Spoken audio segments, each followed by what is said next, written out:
देश बदलने से पहले आपको वीजा की जरूरत नहीं बल्कि माइंडसेट बदलने की जरूरत है। नमस्कार मंडली, राम राम साथियों, आप सभी का स्वागत है इस नए वीडियो में। आज हम एक बहुत ही इंपॉर्टेंट टॉपिक पे बात करने वाले हैं। जब हम अपना देश बदल के कई नई जगह पे जाते हैं या फिर कोई स्टेट बदल के किसी नए स्टेट में जाते हैं तो हमें किन चैलेंजेस का सामना करना पड़ता है और हमें खुद में क्या बदलाव लाने चाहिए। क्योंकि सच ये है कि विदेश में सिर्फ आप देश नहीं बदलते, आपकी पूरी लाइफ बदल जाती है। तो इस बात को ध्यान से समझिए। सच कहूं तो इमिग्रेंट्स की लाइफ इतनी आसान नहीं होती जितना हम आसानी से सोशल मीडिया देख के जज कर लेते हैं। नई लैंग्वेज, नया कल्चर, नए लोग, नया देश, और सबसे बड़ी बात, आप वहां पे अकेले होते हो, आपका कोई नहीं होता है। जब आप इंडिया से बाहर जाते हो तो सबसे पहले आपको कल्चर शॉक लगता है। दोस्तों, ये कल्चर शॉक थोड़ा आप शब्दों को जरूर समझे, क्योंकि कल्चर शॉक हमको लगता है आसान ही लगता है, सुनने में आसान लगता है, बट लेकिन जब आप उस सोसाइटी में, उस नए देश में, नई जगह पे जाते हैं तो कल्चर शॉक एक बहुत बड़ा पॉइंट होता है। एक बात याद रखिए कि जब आप कल्चर चेंज करते हैं,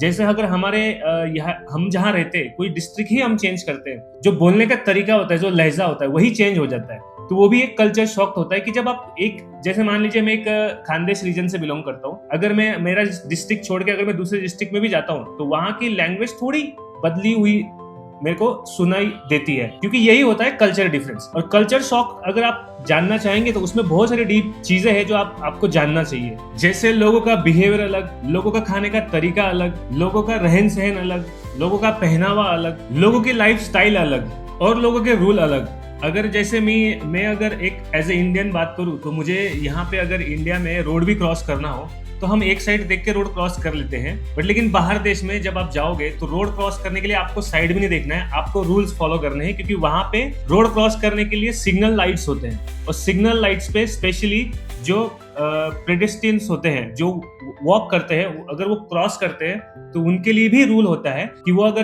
क्रॉस करना चाहते हैं तो उनको पहले सिग्नल देखना है। अगर सिग्नल रेड है तो आप नहीं जा सकते, और अगर सिग्नल ग्रीन है तो ही आप जा सकते हो। ये गाड़ियों के लिए जो रूल होता है ना, वैसे ही सेम लोगों के लिए भी है, लेकिन प्रायोरिटीज अलग है। अगर कार वाला सामने से जा रहा है जहाँ पे सिग्नल नहीं है और आदमी अगर चल रहा है, मान लीजिए वो सोसाइटी वाला एरिया है, तो वहां पे आपको प्रायोरिटी मिलती है जो पैदल चलता है। उसके बाद बाईसाइकिल वाला आता है तो बाईसाइकिल वाला आपको पहले जाने देगा, और जब बाईसाइकिल वाला जाएगा और उसके पीछे, उसके सामने से अगर मोटर बाइक वाला आ रहा है क्रॉस करने के लिए, तो मोटर बाइक वाला पहले बाईसाइकिल वाले को जाने देगा।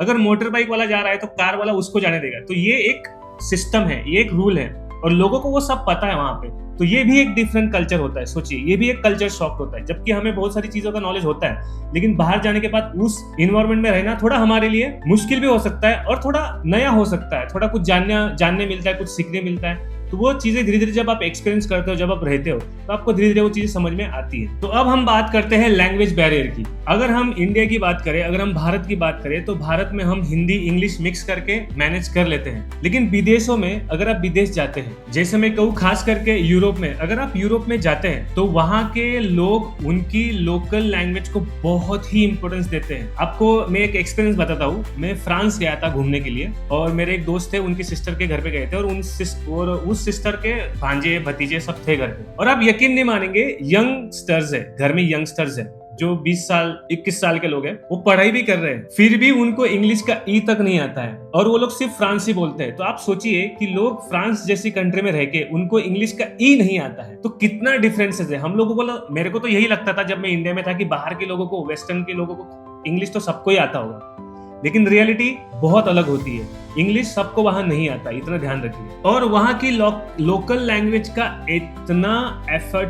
इफेक्ट्स होता है अगर आपको नहीं आती है। अगर आपको लोकल लैंग्वेज नहीं आती तो आपका कम्युनिकेशन आप नहीं कर पाओगे, आपको जॉब अपॉर्चुनिटीज बहुत कम मिलेगी। और यही चीज इंपॉर्टेंट है समझने के लिए कि जब हमें इंग्लिश कितनी भी आए तो भी हमें बाहर देश जाने में ये बहुत दिक्कत होती है, क्योंकि वहाँ के लोग लोकल अपनी लैंग्वेज को बहुत ही इंपॉर्टेंस देते हैं। मैंने एक ब्रॉडकास्ट, वो 27 मिनट का ब्रॉडकास्ट मैंने शूट किया है, तो उसमें वो वीडियो नहीं है, वो सिर्फ रिकॉर्डिंग है, लेकिन वो रिकॉर्डिंग एक रियल पर्सन की स्टोरी है। और वो एक रियल पर्सन की स्टोरी मैं आपके साथ इसलिए शेयर कर रहा हूँ क्योंकि वो अकेला नहीं है, उसके जैसे ऐसे हजारों लोग हैं, हजारों लोग। वो तो, उनका तो एक्सपीरियंस था, 10 साल का एक्सपीरियंस, वो भी इंजीनियरिंग फील्ड में, मास्टर डिग्री किया हुआ आदमी जिसने इंजीनियरिंग में 10 साल काम भी किया है, और वो इंडिया से बाहर जाता है जर्मनी जैसी कंट्री में, जबकि उसको वीजा, वो जो गवर्नमेंट की स्कीम थी ना, जो अपने एक्सपीरियंस के बेस पे लोग जॉब ढूंढ सकते हैं, जा सकते हैं बाहर। तो उनका वीजा लगने के बाद भी, वहां जाने के बाद भी 6 महीने उनको भाषा ना आने की वजह से उनको जॉब नहीं मिली।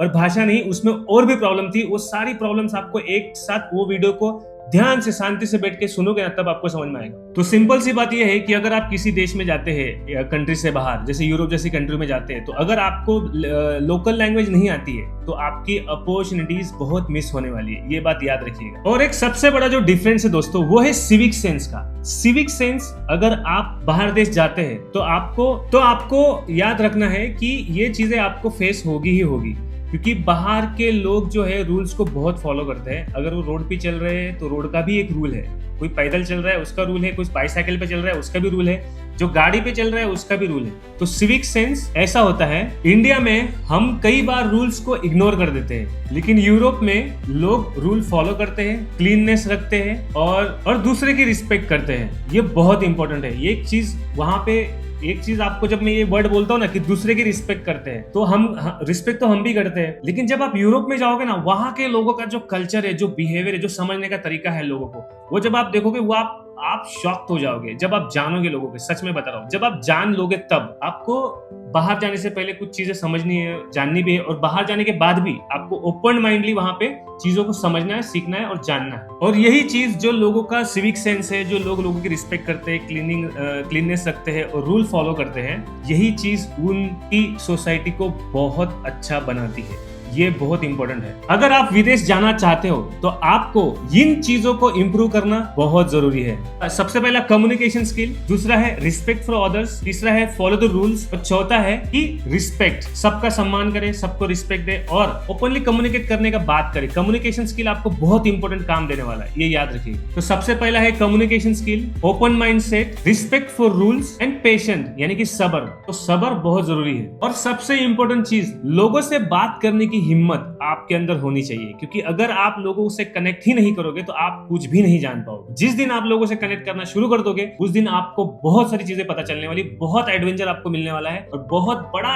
मतलब एक वाइड लेवल पे गेट आपके लिए खुल जाएगा उस सोसाइटी में। मैं बता रहा हूँ आपको, ये मेरा एक्सपीरियंस है, मैं बता रहा हूँ, उस एक्सपीरियंस के बेस पे मैं आपको बता रहा हूँ। ये मैं इसलिए आपको बता रहा हूँ क्योंकि जब आप नए लोगों से कनेक्ट करते हो तो आपको बहुत सारी अपॉर्चुनिटीज मिलती है। ये चीज याद रखिए। मैंने खुद ये एक्सपीरियंस किया है। जब मैंने लोगों से बात करना शुरू किया, जब मैंने लोगों से इंटरेक्ट करना शुरू किया, तो मुझे रियलाइज हुआ कि दुनिया तो हर जगह अच्छी है, बस शर्त यह है कि आपको खुद को बदलना होगा, खुद को इंप्रूव करना होगा। ये बहुत ही चैलेंजिंग नहीं है, बहुत ही आसान है। अगर आप भी विदेश जाना चाहते हैं तो आप मुझे कमेंट में जरूर बताइए कि आप कौन सी कंट्री में जाना चाहते हैं। हो सकता है, और अगर आपके कुछ भी सवाल हो उस कंट्री में जाने से पहले, तो आप मुझे डायरेक्टली ये वाले वीडियो में, या फिर आप मेरे इंस्टाग्राम पेज पे जाके मुझे डायरेक्टली टेक्स्ट भी कर सकते हैं, या फिर मुझे कमेंट भी लिख सकते हैं, ताकि मैं आपको जवाब, मतलब कम्युनिकेशन होना जरूरी है, मैं आपको जवाब दूंगा 24 आवर्स के अंदर, ये मेरा प्रॉमिस है। ऐसे ही रियल स्टोरी और प्रैक्टिकल नॉलेज के लिए मेरे चैनल को सब्सक्राइब करें, लाइक करें, शेयर करें और कमेंट करें। और आने वाले समय में मैं और बहुत सारे वीडियो डालने वाला हूं, तो उन वीडियोस को आपको हो सकता है कि उससे आपको थोड़ा कुछ अवेयर हो जाए, आपको कुछ फायदा हो। और तो इसी वीडियो के साथ आपसे मैं विदा लेना चाहूंगा।